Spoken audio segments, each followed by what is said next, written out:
Welcome to Penrose Learning, where we make understanding easy. You're ready to plan? Sign in and pick your primary calendar so everything syncs. First, add 3 priority events for today, name them clearly, assign times and durations, and color code by focus. Once done, set default event duration and notification timing so reminders arrive consistently. Make sure notifications are enabled on both mobile and desktop.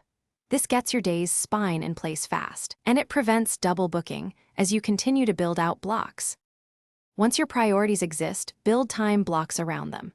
Create focused blocks labeled Deep Work, Admin, and Meetings, and drag to resize so you control real effort.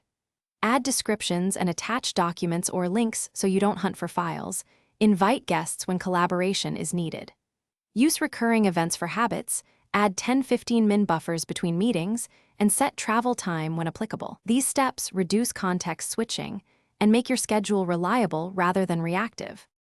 To finish, review the day-in-day or agenda view and tidy any overlaps.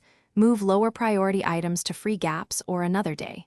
Sync all devices so changes propagate, and export or copy events if you need backups.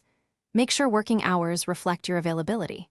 If something breaks, check calendar visibility, account sync settings, and event permissions first. Reauthorize the account or refresh the app if needed. That single troubleshooting step resolves most issues and keeps your plan active. Thanks for watching. If this was helpful, leave a like and consider subscribing. See you next time.